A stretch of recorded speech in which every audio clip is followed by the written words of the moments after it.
BUDIDAYA Ternak Lebah. BUDIDAYA Ternak Lebah.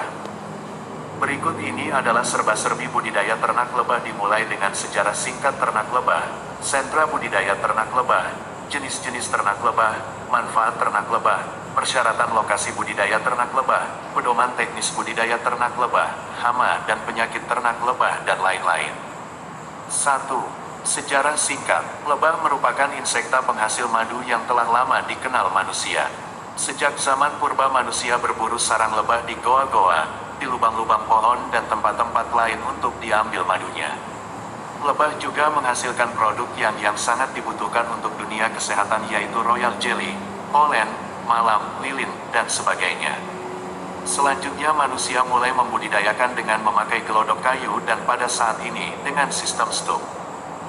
Di Indonesia lebah ini mempunyai nama bermacam-macam. Di Jawa disebut tawon gung, gambreng, di Sumatera Barat disebut laba gadang, gantuang, kabau, jawi, dan sebagainya. Di Tapanuli disebut harinuan, di Kalimantan disebut wani, dan di tataran Sunda orang menyebutnya tawon odeng. 2. Sentra peternakan. Di Indonesia sentra perlebahan masih ada di sekitar Jawa meliputi daerah Jawa Timur, Jawa Tengah, Jawa Barat dengan jumlah produksi sekitar tahun 2000 sampai 2500 ton untuk lebah budidaya. Kalimantan dan Sumbawa merupakan sentra untuk madu dari perburuan lebah di hutan. Sedang untuk sentra perlebahan dunia ada di CIS, negara pecahan Soviet, Jerman, Australia, Jepang, dan Italia. 3. Jenis. Lebah termasuk hewan yang masuk dalam kelas insekta famili Apini dan genus Apis. Spesiesnya bermacam-macam, yang banyak terdapat di Indonesia adalah A. cerana, A. dorsata, A. florea. Jenis unggul yang sering dibudidayakan adalah jenis A. mellifera. Menurut asal-usulnya lebah dibagi 4 jenis berdasar penyebarannya. Apis cerana diduga berasal dari daratan Asia menyebar sampai Afghanistan, Cina maupun Jepang. Apis mellifera banyak dijumpai di daratan Eropa, misalnya Prancis, Yunani, dan Italia serta di daerah sekitar Mediterania. Apis dorsata memiliki ukuran tubuh paling besar dengan daerah penyebaran subtropis dan tropis Asia seperti Indonesia, Filipina, dan sekitarnya. Penyebarannya di Indonesia merata mulai dari Sumatera sampai Irian. Apis florea merupakan spesies terkecil tersebar mulai dari Timur Tengah, India sampai Indonesia. Di Indonesia orang menyebutnya dengan tawon kelanceng. 4. Manfaat. Produk yang dihasilkan madu adalah madu sebagai produk utama berasal dari nektar bunga merupakan makanan yang sangat berguna bagi pemeliharaan kesehatan, kosmetika, dan farmasi. Royal jelly dimanfaatkan untuk stamina dan penyembuhan penyakit, sebagai bahan campuran kosmetika, bahan campuran obat-obatan. Polen tepung sari dimanfaatkan untuk campuran bahan obat-obatan kepentingan farmasi. Lilin lebah malam dimanfaatkan untuk industri farmasi dan kosmetika sebagai pelengkap bahan campuran. Propolis merekat lebah untuk penyembuhan luka, penyakit kulit dan membunuh virus influenza.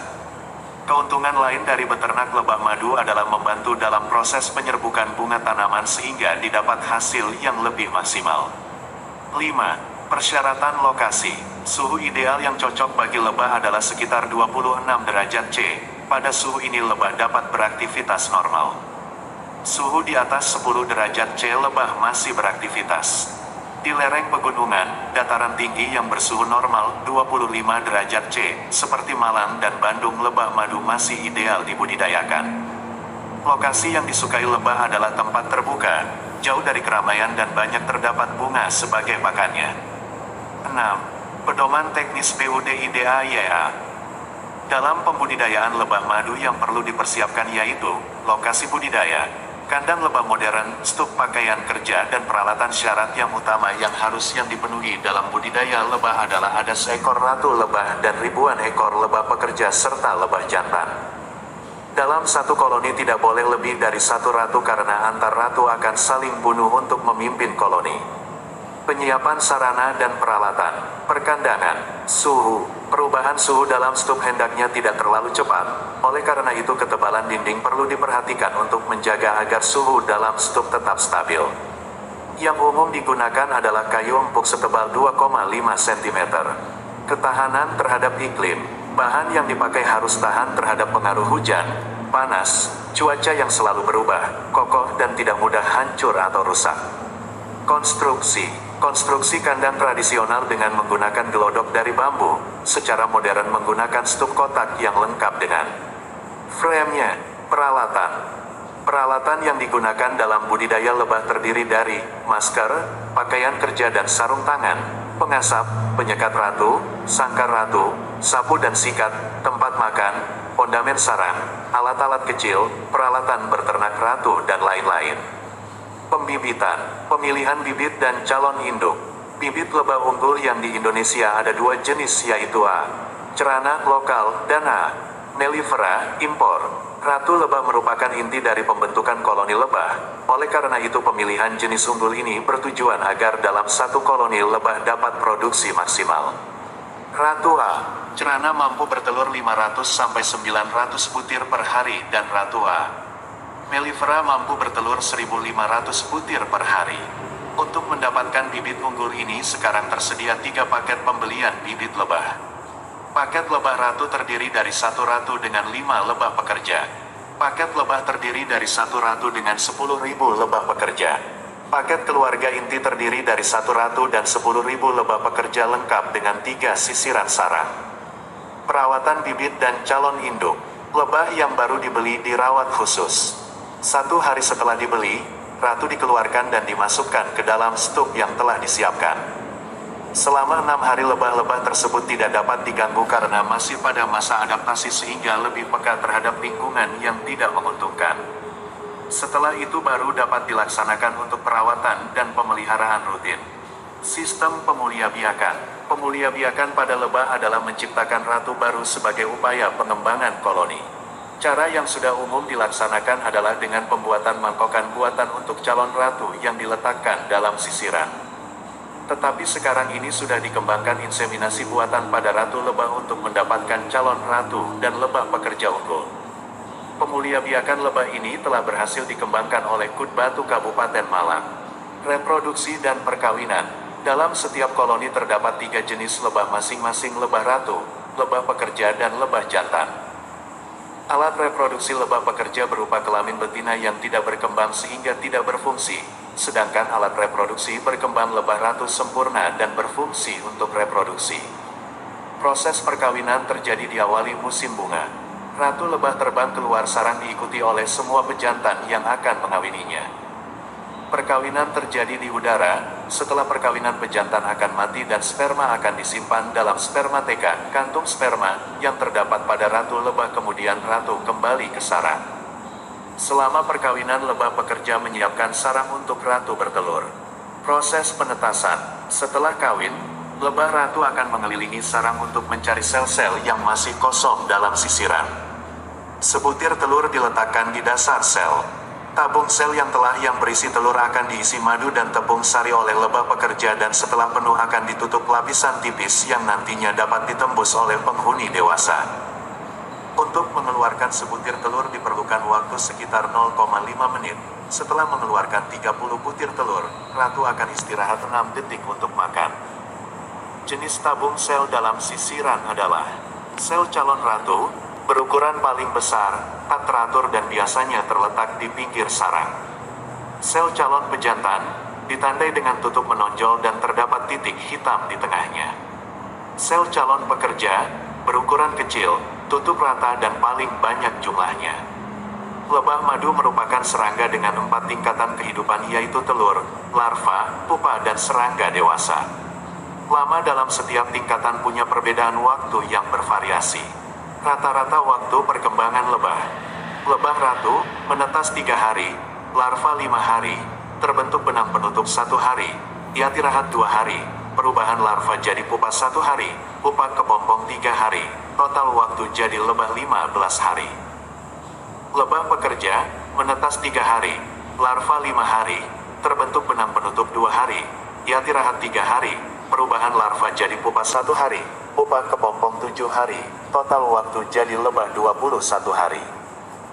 Lebah pejantan, menetas 3 hari, larva 6 hari, Terbentuk benang penutup 3 hari, istirahat 4 hari, perubahan larva jadi pupa 1 hari, pupa kepompong 7 hari, total waktu jadi lebah 24 hari. Selama dalam periode larva dalam tabung akan makan madu dan tepung sari sebanyak-banyaknya. Periode ini disebut masa aktif, kemudian larva menjadi kepompong pupa. Pada masa kepompong lebah tidak makan dan minum, di masa ini terjadi perubahan dalam tubuh pupa untuk menjadi lebah sempurna. Setelah sempurna lebah akan keluar sel menjadi lebah muda sesuai asal selnya. Pemeliharaan, sanitasi, tindakan preventif dan perawatan. Pada pengelolaan lebah secara modern lebah ditempatkan pada kandang berupa kotak yang biasa disebut stuk. Di dalam stuk terdapat ruang untuk beberapa frame atau sisiran. Dengan sistem ini peternak dapat harus rajin memeriksa, menjaga dan membersihkan bagian-bagian stuk seperti membersihkan dasar stuk dari kotoran yang ada, mencegah semut serangga masuk dengan memberi tatakan air di kaki stuk dan mencegah masuknya binatang pengganggu. Pengontrolan penyakit. Pengontrolan ini meliputi menyingkirkan lebah dan sisiran sarang abnormal serta menjaga kebersihan stuk. Pemberian pakan. Cara pemberian pakan lebah adalah dengan menggembala lebah ke tempat di mana banyak bunga. Jadi disesuaikan dengan musim bunga yang ada. Dalam penggembalaan yang perlu diperhatikan adalah perpindahan lokasi dilakukan malam hari saat lebah tidak aktif. Bila jarak jauh perlu makanan tambahan, buatan. Jarak antar lokasi penggembalaan minimum 3 km. Luas areal, jenis tanaman yang berbunga dan waktu musim bunga. Tujuan utama dari penggembalaan ini adalah untuk menjaga kesinambungan produksi agar tidak menurun secara drastis. Pemberian pakan tambahan di luar pakan pokok bertujuan untuk mengatasi kekurangan pakan akibat musim paceklik saat melakukan pemindahan stuk saat penggembalaan. Pakan tambahan tidak dapat meningkatkan produksi, tetapi hanya berfungsi untuk mempertahankan kehidupan lebah. Pakan tambahan dapat dibuat dari bahan gula dan air dengan perbandingan 1:1 dan adonan tepung dari campuran bahan ragi, tepung kedelai dan susu kering dengan perbandingan 1:3 ditambah madu secukupnya. 7. Hama dan penyakit. Penyakit. Di daerah tropis penyakit lebah jarang terjadi dibandingkan dengan daerah subtropis, daerah beriklim salju. Iklim tropis merupakan penghalang terjalarnya penyakit lebah. Kelalaian kebersihan mendatangkan penyakit. Beberapa penyakit pada lebah dan penyebabnya antara lain Foul brood. Ada 2 macam penyakit ini yaitu American foul brood disebabkan oleh Bacillus larva dan European foul brood. Penyebab Streptococcus pluton. Penyakit ini menyerang sisiran dan tempayak lebah. Child brood. Penyebab jamur Pericustis apis. Jamur ini tumbuh pada tempayak dan menutupnya hingga mati. Stone brood. Penyebab jamur Aspergillus flavus Ling exfer dan Aspergillus fumigatus fresh. Tempayak yang diserang berubah menjadi seperti batu yang keras. Adult brood. Penyebab telur ratu yang cacat dari dalam dan kesalahan pada ratu. Acarin. Penyebab kutu Acarapis wutireni yang hidup dalam batang tenggorokan lebah hingga lebah mengalami kesulitan terbang. Nosema dan amuba. Penyebab Nosema apis zander yang hidup dalam perut lebah dan parasit Malpigamoeba mellifica april yang hidup dalam pembuluh malpighi lebah. Dan akan menuju usus.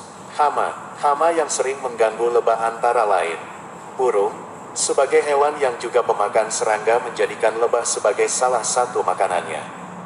Kadal dan katak, gangguan yang ditimbulkan sama dengan yang dilakukan oleh burung. Semut, membangun sarang dalam stuk dan merampas makanan lebah. Kupu-kupu, telur kupu-kupu yang menetas dalam sisiran menjadi ulat yang dapat merusak sisiran. Tikus, merampas madu dan merusak sisiran. Pencegahan serangan penyakit dan hama. Upaya mencegah serangan penyakit dan hama tindakan yang perlu adalah pembersihan stuk setiap hari, memperhatikan abnormalitas tempayak, sisiran dan kondisi lebah. Kaki-kaki stuk harus diberi air untuk mencegah serangan semut. Pintu masuk dibuat seukuran lebah. 8. Panen. Hasil utama. Madu merupakan hasil utama dari lebah yang begitu banyak manfaatnya dan bernilai ekonomi tinggi. Hasil tambahan. Hasil tambahan yang punya nilai dan manfaat adalah royal jelly, susu ratu, polen tepung sari, lilin lebah malam, dan propolis perekat lebah.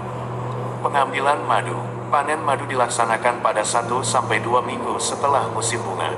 Ciri-ciri madu siap dipanen adalah sisiran telah tertutup oleh lapisan lilin tipis. Sisiran yang akan dipanen dibersihkan dulu dari lebah yang masih menempel, kemudian lapisan penutup sisiran dikupas. Setelah itu sisiran diekstraksi untuk diambil madunya. Urutan proses panen: mengambil dan mencuci sisiran yang siap panen. Lapisan penutup dikupas dengan pisau. Sisiran yang telah dikupas diekstraksi dalam ekstraktor madu. Hasil disaring dan dilakukan penyortiran. Disimpan dalam suhu kamar untuk menghilangkan gelembung udara. Pengemasan madu dalam botol. 9. Pasca panen. 10. Analisis ekonomi PUDIDAYH. 10.1. Analisis usaha budidaya. Perkiraan analisis budidaya lebah madu dengan jumlah 100 koloni lebah dalam 1 tahun pada tahun 1999 adalah sebagai berikut. No perincian jumlah rupiah. 1. Biaya produksi. A. Penyusutan kamar madu 16 meter persegi 0,05 srep, 1.600.000, 80.000. B. Penyusutan rumah lebah 100 meter persegi 0,1 srep, 2.500.000, 250.000. C. Paket lebah 100 buah akeongrem, 100.000, 10 juta. D. Penyusutan ekstraktor 1 buah 0,1 srep, 225.000, 22.500. E. Penyusutan pengasap 2 buah 0,5 srep, 50.000, 25.000. F. Penyusutan stuk 100 buah 0,2 srep, 2.500.000, 500.000. G. Perawatan bangunan 2% srep, 4.100.000, 82.000. H. Gaji 2 orang akeongrem, 200.000, X 12 4.800.000. I. Pakaian, sarung tangan, L 250.000. J. Makanan 100.000, K. Botol dan lain-lain 400.000. Jumlah biaya produksi 16.509.500. 2. Pendapatan, madu 1.200 kg akeongrem, 13.000, 15.600.000. Paket lebah 30 buah akeongrem, 150.000, 4.500.000. Jumlah pendapatan rep, 20.100.000. 3. Kentungan dalam 1 tahun 3.590.500. 4. Parameter kelayakan usaha. A. BC ratio 1,22. 10.2. Gambaran peluang agribisnis. Peternak lebah madu memiliki prospek sangat cerah, karena kebutuhan madu dalam negeri sampai saat ini masih belum mencukupi. Harga dari produk lebah yang tinggi, biaya produksi yang relatif murah, tata laksana pemeliharaan yang mudah dan kondisi lingkungan yang mendukung merupakan peluang emas yang perlu mendapat perhatian. 11. Daftar Pustaka Marhianto, B. 1999. Peluang bisnis beternak lebah, Gita Media Press, Surabaya. Sumo Prastowo, RM. Suprapto Agus, R. 1993. Peternak lebah madu modern, Ratara, Jakarta. Rubus 4, 1988. Manisnya rupiah dari madu lebah, penebar swadaya, Jakarta. Garis bawah garis bawah garis bawah garis bawah garis bawah garis bawah garis bawah garis bawah garis bawah garis bawah garis bawah garis bawah garis bawah garis bawah menghasilkan madu berkualitas tinggi, penebar swadaya, Jakarta. Rubus 250, 1990, petak madu uji coba untuk menghasilkan madu beraneka rasa, penebar swadaya, Jakarta. Rubus 273, 1992, mutu madu Indonesia dibanding impor, penebar swadaya, Jakarta. Garis bawah garis bawah garis bawah garis bawah garis bawah garis bawah garis bawah garis bawah garis bawah garis bawah garis bawah garis bawah garis bawah garis bawah menggembala lebah ala Australia, penebar swadaya, Jakarta. Garis bawah garis bawah garis bawah garis bawah garis bawah garis bawah garis bawah garis bawah garis bawah garis bawah garis bawah garis bawah garis bawah garis bawah pemasaran madu Indonesia dihambat kadar air, penebar swadaya, Jakarta. Rubus 276, 1992, peternak lebah di Jerman, penebar swadaya, Jakarta. Yunus, M. Binarti, S. 1995, Aneka Ternak, Universitas Brawijaya, Malang.